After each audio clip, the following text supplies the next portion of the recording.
Bihar news में स्वागत है आपका दोस्तों। मैं हूं फिर दोस्त गनी और आप देख रहे हैं केडीवी लाइव। दोस्तों आज हो चुका है 16 अप्रैल 2025। तो आज की पूरे बिहार की टॉप न्यूज लेकर आए हैं आपके लिए।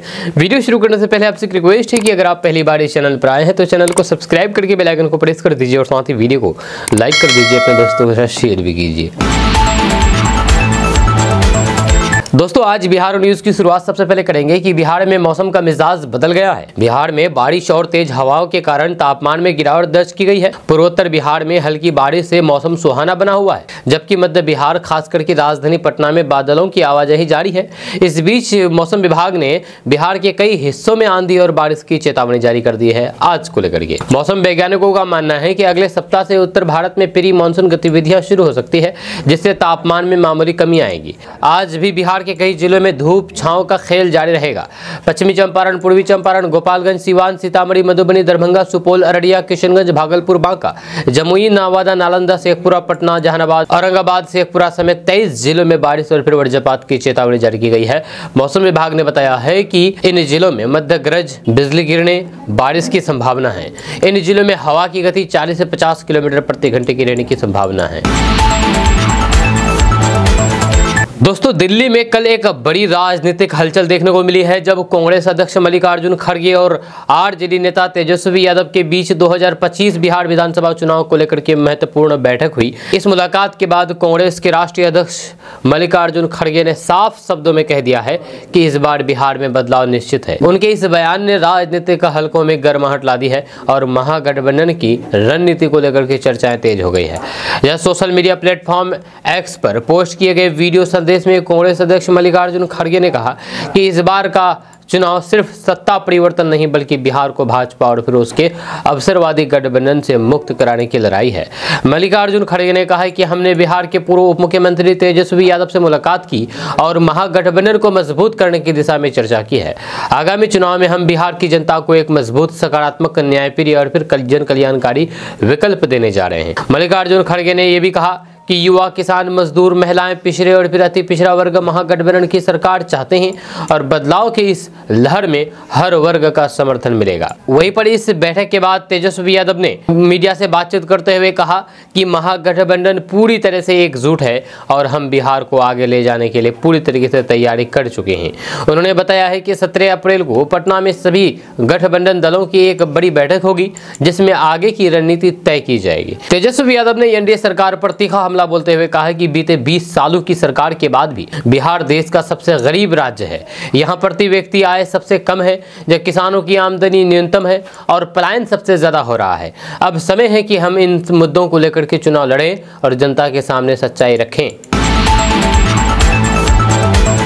दोस्तों बिहार की राजनीति में कांग्रेस के भीतर कन्हैया कुमार का दबदबा जितना हालिया दिनों में दिखा है, वो चुनाव के पहले ही टाइम फिक्स होता भी दिखाई पड़ रहा है। ऐसा इसलिए कि महागठबंधन में तेजस्वी यादव मुख्यमंत्री पद की दावेदारी ठोक चुके हैं, जबकि दबे स्वर यानी कि दबे जुबान में कांग्रेस में कन्हैया कुमार को मुख्यमंत्री के चेहरे के तौर पर आगे की रखने की आवाज उठ रही थी। खैर, बिहार में कांग्रेस दूसरे की नाव में बैठ कर ही सियासत करती है। ऐसा इसलिए कि बिहार में ना पार्टी का मजबूत वोट बैंक है और न ही ऐसा चेहरा है जो नीतीश कुमार, तेजस्वी यादव और तमाम बिहार बीजेपी के नेताओं को टक्कर दे सकता है। कुल मिलाकर के कांग्रेस बिहार में राजद के सहारे ही अपनी राजनीति करती आ रही है। ये जरूर है कि राहुल गांधी के करीबी कन्हैया कुमार को कांग्रेस पार्टी के चेहरे के तौर पर स्थापित कर रही है। हाल ही में राहुल गांधी ने कन्हैया कुमार के लिए बेगूसराय में यात्रा निकाली, तो फिर सचिन पायलट जैसे नेताओं को भी बिहार में कन्हैया कुमार के लिए उतारा गया। बिहार में राजद के साथ गठबंधन पर सहमति जताने के लिए बैठक भी कर चुके हैं। बिहार वासियों के लिए एक बहुत अच्छी खबर है, क्योंकि बिहार में 3000 करोड़ रुपए की लागत से 700 नए पुल बनाए जाएंगे और गांव-गांव तक पुलों का जाल बिछाया जाएगा। आपको बता दूं कि बिहार सरकार ने गांव को शहरों से जोड़ने और ग्रामीण बुनियादी ढांचों को मजबूत करने के लिए मुख्यमंत्री नीतीश कुमार की महत्वाकांक्षी मुख्यमंत्री ग्रामीण सेतु योजना के तहत वित्तीय वर्ष 2025-26 में 700 नए पुलों के निर्माण किया जाएगा। जी आपको बता दें कि इस योजना पर करीब 3000 करोड़ रुपए खर्च किए जाएंगे, जिससे बिहार के हजारों गाँव को अस्थायी और फिर सुरक्षित सड़क संपर्क मिल सकेगा।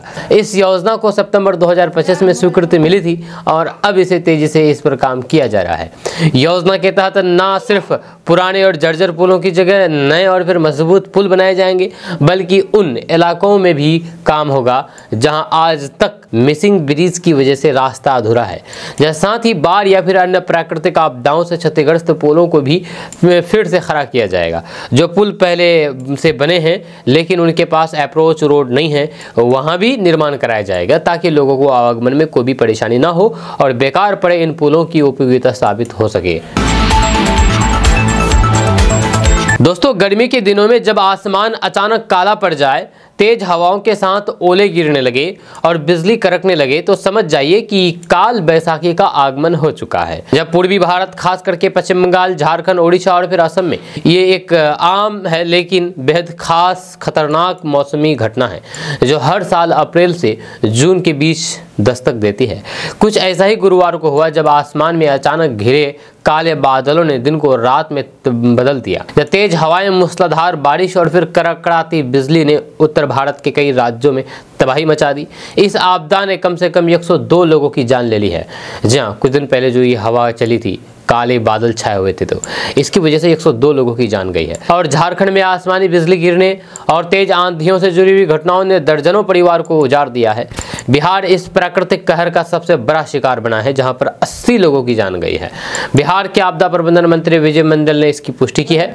मुख्यमंत्री नीतीश कुमार ने मृतकों के परिजनों को 4-4 लाख रुपए की सहायता राशि देने का ऐलान किया है। वहीं पर उत्तर प्रदेश के 15 जिले में 22 लोगों की जान गई है। अब आप सोच रहे होंगे कि आखिर ये काल बैसाखी का मतलब क्या होता है, तो आपको बता दूं कि काल बैसाखी शब्द ही इसका मतलब छिपा है। काल यानी कि मृत्यु और बैसाखी यानी कि बैसाख का महीना, यानी कि बैसाख के महीने में आने वाली खतरनाक आंधी और बारिश, या वैज्ञानिक भाषा में इसे नॉर्वेस्टर कहा जाता है, जो गर्मी के कारण बनने वाली स्थिर वायुमंडलीय स्थिति और फिर बंगाल की खाड़ी से आने वाली नमी के टकराव से पैदा होती है। ये तूफान आमतौर पर दोपहर या फिर शाम के वक्त आता है। इसकी रफ्तार कई बार 80 से 100 किलोमीटर प्रति घंटे तक पहुंच जाती है।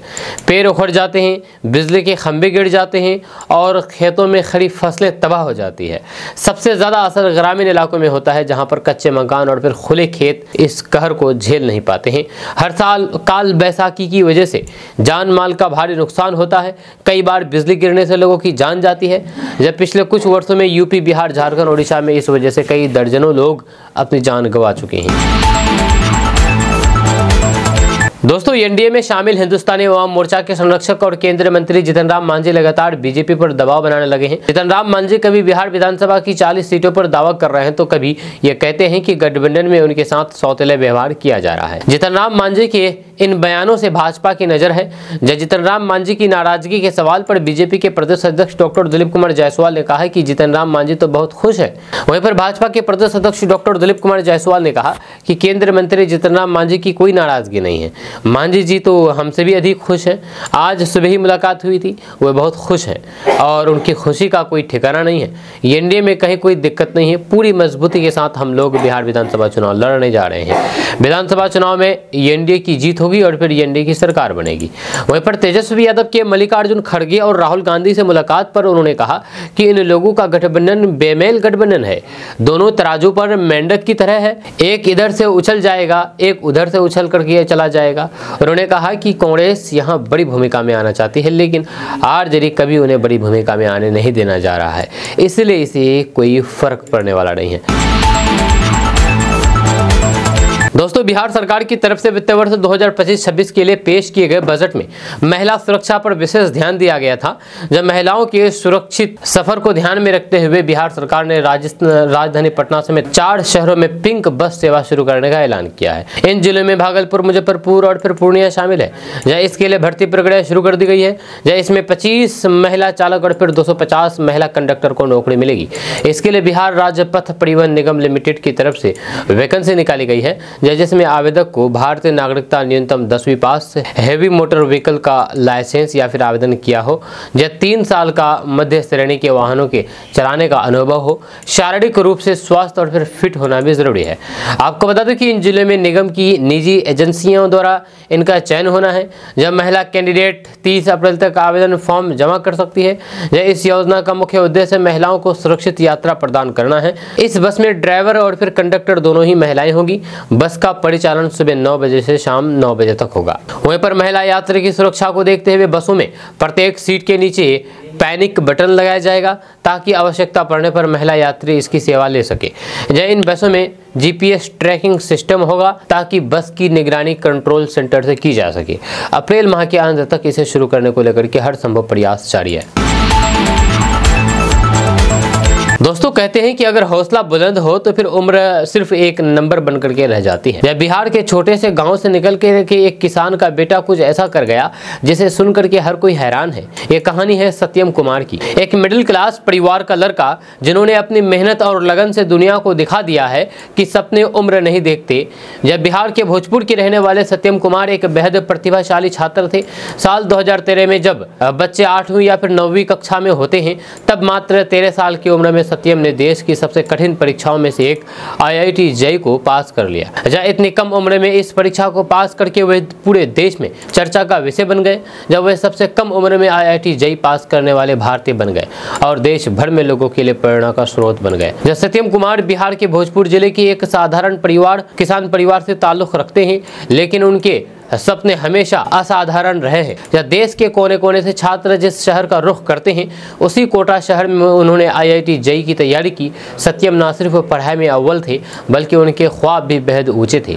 वे सिर्फ एक इंजीनियर बनना नहीं चाहते थे बल्कि उनका सपना था कुछ क्रांतिकारी करना, कुछ ऐसा बनाना जो दुनिया को बदल दे। वे फेसबुक जैसे कोई नई तकनीकी क्रांति लाने की ख्वाहिश रखते थे और इसी जुनून ने उन्हें भीड़ से अलग पहचान दिलाई है। IIT JEE जैसी कठिन परीक्षाओं को महज 13 साल की उम्र में पास करने के बाद सत्यम कुमार ने अपने शैक्षणिक सफर को नई ऊंचाइयों तक पहुंचाया। उन्होंने IIT कानपुर से इलेक्ट्रॉनिक इंजीनियरिंग में BTech MTech dual degree programme पूरा किया, जो देश के सर्वश्रेष्ठ इंजीनियरिंग कोर्सेज में से एक माना जाता है। लेकिन सत्यम की उड़ान यहीं पर नहीं रुकी। उन्होंने अपने ज्ञान और जुनून के दम पर सिर्फ 24 साल की उम्र में अमेरिका से PhD की डिग्री हासिल कर ली, जो अपने आप में एक बड़ी उपलब्धि है। जहाँ उनके लिंक्डइन प्रोफाइल से पता चलता है कि सत्यम ने टेक्नोलॉजी की दुनिया की दिग्गज कंपनी एप्पल में मशीन लर्निंग इंटर्न के तौर पर भी काम किया। यह अनुभव उनकी प्रतिभा और फिर संभावनाओं का एक बहुत बड़ा उदाहरण है, जो ये दिखाता है कि वे तकनीकी की दुनिया में वाकई कुछ बड़ा करने जा रहे हैं। दोस्तों बिहार की स्वास्थ्य सेवाएं 2005 के पहले बदहाल थी। अस्पताल परिसर में जानवरों के बंधे होने या फिर अस्पताल की बेड पर कुत्तों के सोने की तस्वीरें वायरल होती थी, परंतु अब यहां की तस्वीरें बदल गई हैं। जब बिहार की स्वास्थ्य सेवाओं ने पिछले 2 दशकों में नई इबारत लिखी है, गढ़ी है। साल 2005 के बाद से बिहार की स्वास्थ्य प्रणाली में बड़े स्तर पर सुधार हुए हैं, जिनमें सबसे अहम है निःशुल्क यानी कि फ्री दवा नीति। इस नीति से बिहार आज देश में सबसे अधिक 611 प्रकार की औषधीय मरीजों को मुफ्त उपलब्ध कराने वाला राज्य बन चुका है। इसमें कैंसर, हार्ट और फिर वायरल बुखार से लेकर के अन्य कई बड़ी बीमारियों की दवाएं शामिल हैं। बीते 5 वर्षों में बिहार सरकार ने मुफ्त दवा नीति के तहत दवा आपूर्ति और फिर वितरण पर 10 गुना तक खर्च बढ़ाया है। वित्त वर्ष 2024-25 में ये करीब 765 करोड़ रुपए तक पहुंच गया है। स्वास्थ्य विभाग के मुताबिक 2025-26 में ये खर्च 1100 करोड़ रुपए तक पहुंच सकता है।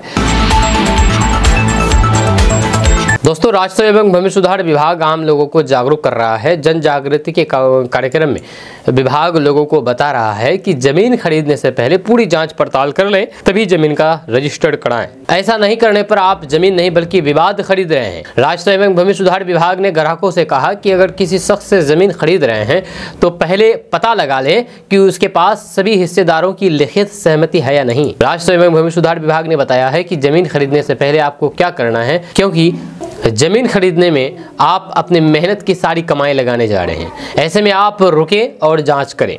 जब 5 महत्वपूर्ण बिंदुओं को जांच कर लें, समझ लें, इसके बाद जमीन की खरीद करें। उसमें से यह है कि विक्रेता के पास सभी हिस्सेदारों की लिखित सहमति है, या क्या जमीन विक्रेता की जमाबंदी है ऑनलाइन है। क्या जमीन विक्रेता की जमाबंदी ऑनलाइन है? जमाबंदी देखने के लिए आप www.bhumibihar.bihar.jb.in पर जा सकते हैं। उसके बाद जमाबंदी पर क्लिक जा सकते हैं, यहाँ से आप जमाबंदी देख सकते हैं। उसके बाद क्या विक्रेता के स्वयं अपने नाम से ही ऑनलाइन जमाबंदी है? अगर नहीं तो फिर क्या विक्रेता के पास सभी हिस्सेदारों की लिखित सहमति है? अगर ऐसा नहीं है तो फिर आप जमीन नहीं बल्कि जमीन विवाद खरीदने जा रहे हैं। जमीन में मालिकाना हक के लिए दाखिल खारिज जरूरी है। जमीन दाखिल खारिज के विक्रेता का सही हक जरूरी है। ये ऑनलाइन जमाबंदी से ही प्रमाणित होगा। दोस्तों, देश भर के यात्रियों को जल्द ही टोल प्लाजा से निजात मिलने वाली है। जब केंद्र सड़क परिवहन मंत्री नितिन गडकरी ने एक अहम बयान में कहा कि केंद्र सरकार देश भर से टोल प्लाजा हटाने की दिशा में तेजी से काम कर रही है और इस बदलाव को अमल में लाने के लिए जल्द ही एक नई टोल पॉलिसी पेश की जाएगी। उन्होंने बताया है कि अगले 15 दिनों में इस नई नीति की घोषणा कर दी जाएगी। हालांकि उन्होंने फिलहाल पॉलिसी के ब्यौरे साझा शेयर करने से इनकार कर दिया है, लेकिन इतना जरूर कहा है कि इनके लागू होते ही लोगों की टोल से जुड़ी हुई सभी शिकायतें खत्म हो जाएगी। तो ये बयान उन्होंने मुंबई के दादर में आयोजित एक कार्यक्रम के दौरान दिया है। दोस्तों, दिल्ली में कल बिहार विधानसभा चुनाव को लेकर के कांग्रेस अध्यक्ष मल्लिकार्जुन खड़गे के आवास पर आरजेडी और फिर कांग्रेस की मीटिंग हुई। ये मीटिंग लगभग 45 मिनट तक चली। जब बैठक के बाद खड़गे आवास के बाहर मीडिया से बातचीत करते हुए तेजस्वी ने कहा कि जो भी चीजें हैं मिल करके बैठ करके तय हो जाएगी। जब सीएम फेस के सवाल पर उन्होंने कहा कि बातचीत से सब फाइनल होगा, जब आप लोग चिंता ना करें। कितने सीट पर कौन चुनाव लड़ेगा, इस सवाल पर तेजस्वी यादव ने कोई भी जवाब नहीं दिया है। उन्होंने दावा किया है कि इस बार बिहार में हमारी सरकार बनेगी, ये तय है। बैठक में राहुल गांधी, कांग्रेस अध्यक्ष मल्लिकार्जुन खड़गे, कांग्रेस महासचिव केसी वेणुगोपाल मौजूद रहे।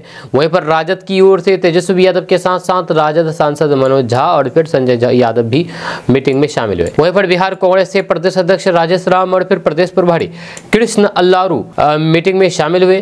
जब प्रदेश प्रभारी बनने के बाद पहली बार अल्लारू और फिर तेजस्वी की ये पहली मुलाकात रही। वहीं पर 6 अप्रैल को राजेश राम ने राबड़ी आवास जाकर के तेजस्वी से मुलाकात की थी। वहीं पर तेजस्वी यादव ने कहा है कि हम सभी ने बैठक की है और फिर काफी सकारात्मक चर्चा हुई है। हम सभी 17 तारीख को पटना में अपने गठबंधन सहयोगियों के साथ बैठेंगे।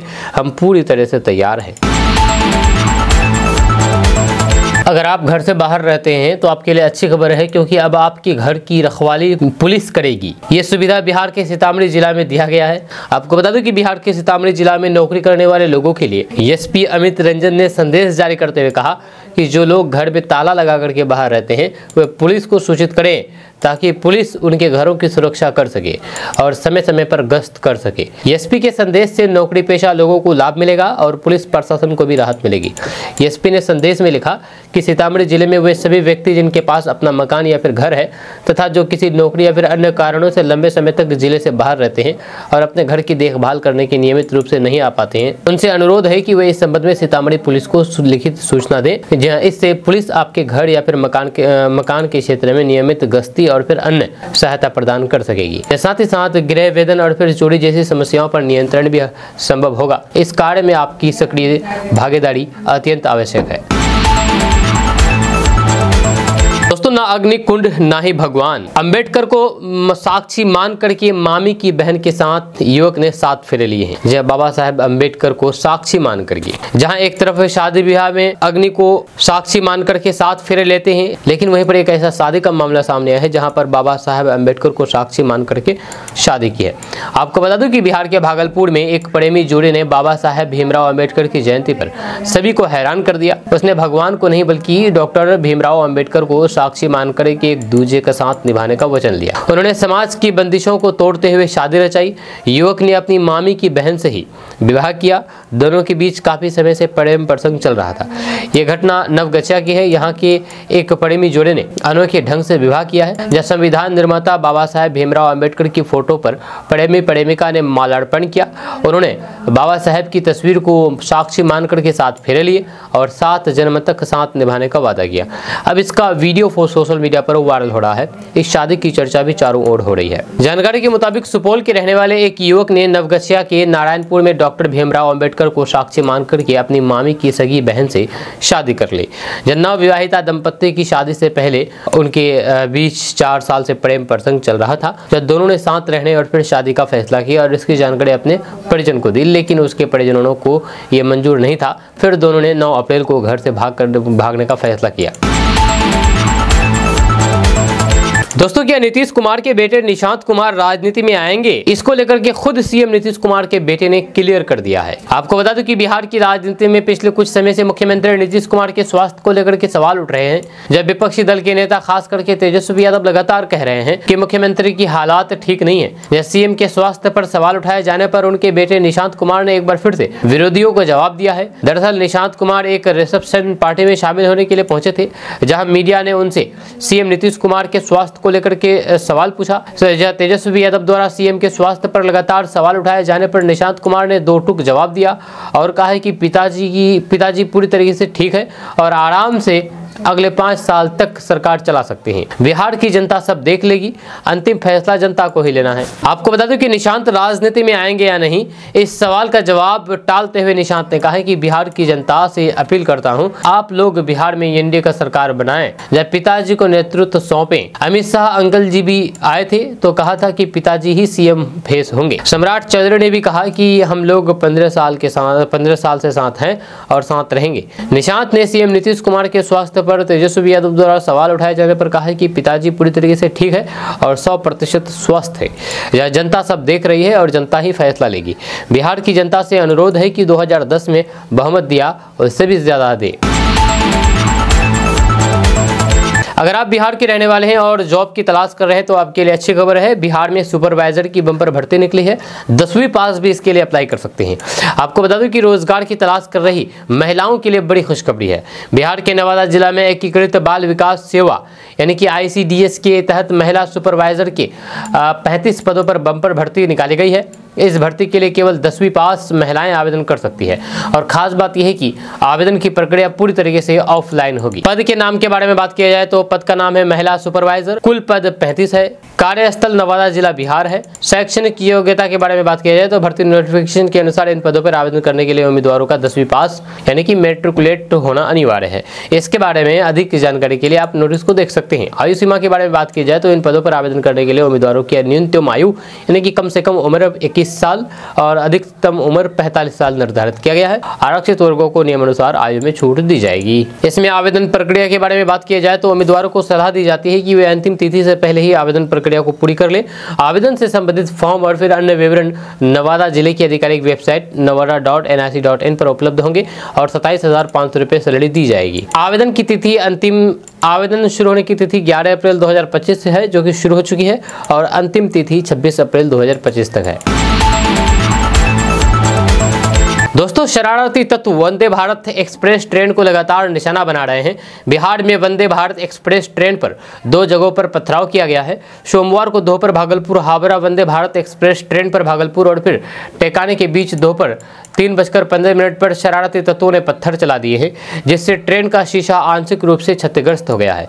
इस मामले को लेकर के अज्ञात लोगों के खिलाफ भागलपुर RPF की टीम ने प्राथमिकी दर्ज कराई है। वहीं पर दूसरी ओर रामपुर हाट और दुमका के बीच पिनरगढ़िया के पास हावड़ा से भागलपुर आ रही वंदे भारत एक्सप्रेस पर शरारती तत्वों ने पथराव किया।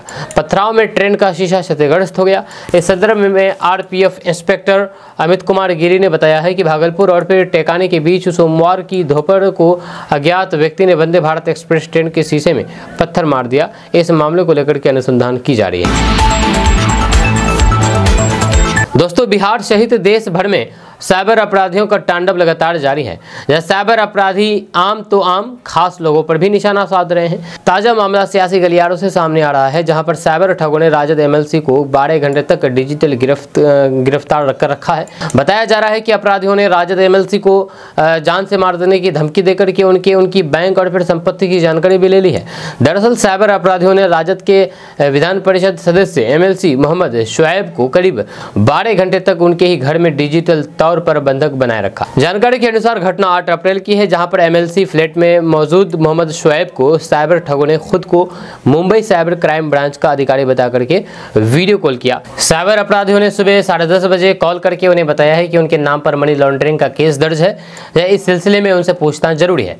रात करीब 12 बजे तक लगातार वीडियो कॉल पर कर रखा और फिर किसी से बात करने या फिर मदद लेने पर जान से मार देने की धमकी दी गई। आरोपियों ने कहा है कि अगर आपने किसी को बताया तो आपके आसपास के लोग ही आपकी जान ले सकते हैं। धमकी से घबराए MLC ने किसी को सूचना नहीं दी, लेकिन करीब 12 घंटे बाद उन्होंने साइबर सेल के एक अधिकारी को फोन करके पूरी घटना बताई। इसके बाद उन्हें पता चला है कि ये एक ठगी की साजिश थी। मामले की गंभीरता को देखते हुए उन्होंने साइबर थाने में लिखित शिकायत की। इस खबर को बताने का मकसद बस इतना है कि आपके साथ भी अगर इस तरह की घटना होती है कभी, तो आप सतर्क रहें, सावधान रहें और समझ जाइए कि ये साइबर ठगी है, इससे घबराएं बिल्कुल भी नहीं। दोस्तों, भ्रष्टाचार से संबंधित शिकायत स्कूल, शिक्षक, छात्र, वेंडर, कॉलेज, विश्वविद्यालय या फिर विभागीय योजनाओं में किसी भी प्रकार की गड़बड़ी की शिकायत सीधे शिक्षा विभाग के अपर मुख्य सचिव से आप किया जा सकता है। इसके लिए एक टोल फ्री नंबर अपर मुख्य सचिव का मोबाइल नंबर उपलब्ध कराया गया है। बिहार के शिक्षा विभाग ने सरकारी स्कूल में शिक्षण व्यवस्था को और अधिक पारदर्शी और फिर जवाबदेह बनाने के उद्देश्य से एक महत्वपूर्ण कदम उठाया है। विभाग ने स्कूलों, शिक्षकों, छात्रों और फिर अभिभावकों से संबंधित शिकायतों के निवारण के लिए टोल फ्री नंबर और व्हाट्सएप मोबाइल नंबर जारी किए हैं। इस पहल का मुख्य लक्ष्य स्कूलों में व्याप्त अनियमितताओं जैसे कि शिक्षकों की अनुपस्थिति, मध्याह्न भोजन में गड़बड़ी, आधारभूत सुविधाओं की कमी और फिर अवैध वसूली जैसे मामलों पर त्वरित कार्रवाई करना है। शिक्षा विभाग के अपर मुख्य सचिव डॉक्टर ए सिद्धार्थ इस पूरी प्रक्रिया पर नजर रखेंगे और शिकायतों के समाधान को सुनिश्चित करेंगे। शिक्षा विभाग द्वारा जारी टोल फ्री नंबर 14417 और दूसरा नंबर है 180034454417 पर कोई भी व्यक्ति स्कूल से संबंधित अपनी शिकायत दर्ज करा सकता है। दोस्तों, बिहार स्टेट हेल्थ सोसाइटी ने हाल ही में कम्युनिटी हेल्थ ऑफिसर के 4000 से अधिक पदों पर भर्ती निकाली है, जो नेशनल हेल्थ मिशन के तहत भरे जाएंगे। ऐसे में जो उम्मीदवार इन पदों पर आवेदन करना चाहते हैं वे 5 मई को आवेदन प्रक्रिया शुरू होने के बाद अप्लाई कर सकते हैं। याद रहे कि आवेदन करने की अंतिम तिथि 26 मई है। इन पदों पर आवेदन करने के लिए उम्मीदवारों के पास किसी भी मान्यता प्राप्त संस्थान से BSc नर्सिंग पास की डिग्री मांगी गई है। साथ ही साथ कम्युनिटी हेल्थ सर्टिफिकेट और फिर Indian nursing council, state nursing council में रजिस्ट्रेशन का सर्टिफिकेट भी मांगा गया है। जहां बिहार हेल्थ डिपार्टमेंट ने इन पदों के लिए उम्मीदवारों की न्यूनतम आयु 21 साल और फिर अधिकतम आयु 42 साल। दोस्तों, कहते हैं कि प्यार की कोई उम्र नहीं होती है। जब सच ही कहा है कि किसी ने इश्क में ना कोई जात पात, ना रंग रूप और ना ही अमीरी गरीबी देखी जाती है। ये तो बस एक फीलिंग है जो कि किसी के लिए भी आ सकती है। आजकल इन बातों को कई लोग सच कर रहे हैं। जब तभी तो कई ऐसे लव स्टोरी सामने आ रहे हैं जिसके बारे में जान करके हर कोई हैरान रह जा रहा है। हाल ही में एक स्टोरी अलीगढ़ से सामने आई थी, जहाँ पर सास और फिर होने वाले दामाद के प्यार की चर्चा खूब हुई। हर कोई ये जानना चाह रहा था कि दोनों आजकल है तो आखिर है कहाँ और क्या कर रहे हैं। आपको बता दूं कि दोनों ही प्रेमी जोड़ी फरार हो जाते हैं।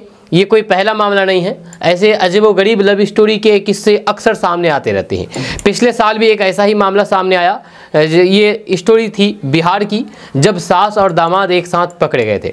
ससुर ने भी दोनों की शादी कराई थी। इस बीच हाल ही में बिहार के बांका से एक अनोखी प्रेम कहानी सामने आई है, जहां पर एक व्यक्ति ने अपनी पत्नी की जान जाने के बाद अपने सास के साथ शादी कर ली। इतना ही नहीं, महिला का कन्यादान उसके पूर्व पति यानी कि व्यक्ति के ससुर ने किया। ये पेचीदा प्रेम कहानी हीर मोती गांव में 45 वर्षीय गीता देवी की है, जिसकी शादी दिलेश्वर दरवे से हुई थी। मीडिया रिपोर्ट्स के अनुसार गीता कटोरिया थाना क्षेत्र के धौनी गांव निवासी अपने दामाद सिकंदर यादव से प्यार करती थी। सिकंदर ने गीता देवी की बेटी से शादी की थी। जब सिकंदर की पत्नी की जान चली गई, यानी कि उसकी वो दुनिया से चली गई, उसके बाद वह अपने सास से प्यार करने लगा था।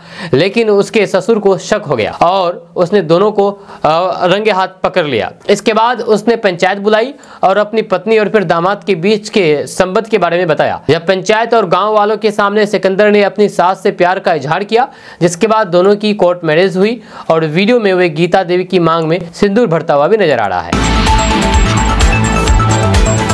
दोस्तों बिहार के मोतिहारी से एक ऐसा मामला सामने आया है जो रिश्तों और विश्वास दोनों को झकझोर कर देता है। जब यहाँ एक युवक अपने ही सबसे खास दोस्त की पत्नी को लेकर के फरार हो गया। खास बात ये रही कि जिसे पति ने भाई जैसा माना था वही दोस्त उसकी सबसे बड़ी अमानत को छीन ले गया। जब मोतिहारी जिले के तुरकोलिया थाना क्षेत्र में रहने वाले धीरज और प्रेम यादव की दोस्ती पूरे इलाके में मशहूर थी। दोनों एक दूसरे को भाई जैसा मानते थे। प्रेम यादव जो कि केसरिया थाना क्षेत्र का रहने वाला है, अक्सर धीरज के घर आया जाया करता था। धीरज ने ही उसे ट्रक चलाना सिखाया और रोजगार के लिए मदद भी की। लेकिन इसी बीच प्रेम की नजदीकियां धीरज की पत्नी खुशबू कुमारी से बढ़ती गई। जब धीरज की पत्नी घर से गायब हुई तो फिर परिवार में हरकत मच गया। जब कुछ दिनों बाद सोशल मीडिया पर एक वीडियो वायरल हुआ जिसमें खुशबू कुमारी कहती नजर आई कि मैं अपनी मर्जी से इनके साथ आई हूँ, उन्होंने मुझे भगाया नहीं है बल्कि मैं इन्हें खुद लेकर के आई हूँ। जहाँ हमने कोर्ट मैरिज कर ली है, अगर हमें कुछ होता है तो फिर इसके लिए मेरे घर वाले जिम्मेदार होंगे। वहीं पर धीरज की शिकायत के बाद तुरकोलिया थाना पुलिस ने पूरे मामले की जांच शुरू कर दी। पुलिस का कहना है कि वीडियो की सत्यता की जांच की जा रही है और जल्द ही दोनों से पूछताछ की जाएगी। दोस्तों बिहार की राजनीति में हमेशा सरगर्मी तेज रहती है। बिहार में चाहे जेडीयू के नेता हो या फिर भाजपा और फिर हिंदुस्तानी अवाम मोर्चा के नेता, सभी अपने बयान से बवाल मचाते हैं। इसी कड़ी में केंद्रीय मंत्री जीतन राम मांझी का एक बड़ा बयान सामने आया है। इस बयान के सामने आने के बाद से ही बिहार की राजनीति में हलचल मच गई है। केंद्रीय मंत्री जीतन राम मांझी ने अपने बयान में कहा है कि भाजपा और फिर जेडीयू ने हमें धोखा देने का काम किया है। दरअसल हिंदुस्तानी अवाम मोर्चा की राष्ट्रीय कार्यकारिणी की महत्वपूर्ण बैठक पटना स्थित पार्टी संरक्षक जीतन राम मांझी जी के आवास पर हुई। 12M स्ट्रैंड रोड पर पार्टी के नेता जुटे। राष्ट्रीय अध्यक्ष और फिर बिहार सरकार के मंत्री डॉक्टर संतोष कुमार सुमन की अध्यक्षता में बैठक हुई। इस बैठक के बाद केंद्रीय मंत्री जीतन राम मांझी ने कहा कि जेडीयू और बीजेपी के लोगों ने पहले ही सीटों का बंटवारा कर लिया है और उन्होंने धोखा देने का काम किया है। केंद्रीय मंत्री जीतन राम मांझी ने आगे कहा कि केंद्रीय गृह मंत्री अमित शाह ने कहा था कि 2 लोकसभा और फिर 1 राज्यसभा देंगे, जबकि 1 ही लोकसभा मिला। एनडीए पर प्रेशर बना रहे हैं, जहां कम से कम हम पार्टी यानी कि हिंदुस्तानी अवाम मोर्चा पार्टी को 35 से 40 सीट मिले। केंद्रीय मंत्री जीतन राम मांझी के इस बयान ने बिहार की राजनीति में भूचाल ला दिया है। अब देखना यह होगा कि उनके इस बयान से विधानसभा चुनाव में क्या फर्क पड़ता है। दोस्तों मोदी सरकार ने बीते 8 अप्रैल को देश भर में वक्फ संशोधन कानून लागू कर दिया। जो कांग्रेस समेत तमाम विपक्षी दल इस बिल का विरोध कर रहे हैं, इसे विवादास्पद बता रहे हैं। हालांकि सरकार इसे शोषण के खिलाफ निर्णायक पहल बता रही है। इस बीच all India Muslim personal law board के प्रवक्ता डॉक्टर सैयद कासिम रसूल इलियास का बयान सामने आया है। उन्होंने प्रधानमंत्री नरेंद्र मोदी पर मुस्लिम समाज के लोगों को गुमराह करने का आरोप लगाया है। प्रवक्ता ने कहा है कि प्रधानमंत्री नरेंद्र मोदी, गृह मंत्री अमित शाह और फिर माइनॉरिटी के जो मंत्री हैं वह हमारे देश के लोगों को गुमराह कर रहे हैं, मुसलमान को गुमराह कर रहे हैं। वह कह रहे हैं कि अब जो संविधान संशोधन किया है उससे गरीबों को, महिलाओं को फायदा पहुंचेगा, लेकिन ऐसा नहीं है। जब सरकार ने लॉ ऑफ लिमिटेशन खत्म कर दिया है, इसका फायदा भूमि माफियाओं को पहुंचेगा। जिन लोगों ने वक्फ की प्रॉपर्टी पर कब्जा कर रखा है उनको पहुंचेगा, या फिर सरकार ने जो कब्जा कर रखा है उनको पहुंचेगा। उन्होंने कहा है कि सरकार ने वक्फ बाय यूजर को खत्म कर दिया है। ऐसे में जिन लोग जमीन पर विवाद होगा वह वक्फ बाय यूजर में इस्तेमाल नहीं होगा। इन्होंने मथुरा की ज्ञानवापी मस्जिद के बाद अब संभल पर विवाद खड़ा कर दिया है। इन सबको वक्फ बाय यूजर से बाहर निकालते चले जाएंगे। कासिम रसूल ने कहा कि इसका फायदा वक्फ के कानून, वक्फ की जायदाद को पहुंचेगा, जहाँ सरकार और जनता लोगों को पहुंचाएगा जो जमीन पर कब्जा करके बैठे हुए हैं। उन्होंने कहा है कि सरकार ने वक्फ को मैनेज करने का जो अख्तियार मुसलमानों के पास था वह अधिकार छीन लिया। वक्फ बोर्ड में अब इलेक्शन नहीं होंगे, यह सरकार नॉमिनेट करेगी। गैर मुसलमानों के लिए भी रास्ता खोल दिया है। प्रवक्ता ने कहा है कि सरकार अब अपने पसंदीदा लोगों को अंदर ला करके जमीन हड़पने की कोशिश करेगी। पीएम वक्फ की जायदाद का फायदा गरीबों को पहुंचाना चाहते हैं तो फिर 2013 के संशोधन के लिए लाए गए पीएम मोदी अगर वक्फ की जायदाद का फायदा गरीबों को पहुंचाना चाहते तो 2013 के संशोधन इसलिए लाए गए थे। उन्होंने सवाल किया है कि अगर सरकार को गरीब मुसलमानों का भला करना था तो फिर 2013 के संशोधन को खत्म क्यों किया। दोस्तों बिहार में इसी साल विधानसभा चुनाव होने वाले हैं। सभी पार्टियां अपने अपने तरीके से चुनाव की तैयारी में जुट गई है। हालांकि अभी 6 महीने का चुनाव बाकी है। चुनाव को लेकर 6 महीने बाकी है। इस बीच दरभंगा में ललन सिंह बिहार में एनडीए की जीत को लेकर के ओवर कॉन्फिडेंस नजर आए।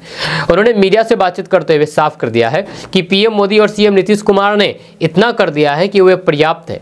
उनके हिसाब से बिहार में चुनाव जीतने के लिए एनडीए को किसी तैयारी की जरूरत नहीं है। एक न्यूज चैनल से बातचीत करने के दौरान जेडीयू नेता ललन सिंह ने कहा कि अभी तक जो प्रधानमंत्री मोदी ने बिहार को दिया है वह मिथिला के लिए पर्याप्त है। बिहार में चुनाव की तैयारी करने की कोई ज़रूरत नहीं है। बिहार में मुख्यमंत्री नीतीश कुमार ने जो काम किए हैं और प्रधानमंत्री मोदी ने बिहार को जो दिया है उससे बिहार में चुनाव का माहौल तैयार हो चुका है। जब उन्होंने ये भी कहा है कि नीतीश कुमार और पीएम मोदी ने बिहार को जितना दे दिया है वह काफ़ी है, अब जो देंगे वह सूद होगा। जब बिहार में माहौल बन चुका है, बिहार में उन्होंने 200 पार सीट पर जीत होने का दावा भी किया है। ललन सिंह जब ये बोल रहे थे तो उनके बगल में खड़े बीजेपी कोटे के मंत्री नितिन नवीन और सांसद संजय झा भी मुस्कुरा रहे थे। दोस्तों, गर्मियां शुरू होते ही लोग आइसक्रीम खाना, कोल्ड ड्रिंक पीना शुरू कर देते हैं, लेकिन इससे आपकी सेहत को नुकसान होता है। जहाँ कार्बोनेटेड ड्रिंक्स तुरंत ठंडक का एहसास तो करवा सकती है, लेकिन इसमें इस्तेमाल होने वाले शुगर, कलर और फिर बाकी चीज़ें हेल्थ को यानी कि शरीर को नुकसान पहुंचाती हैं।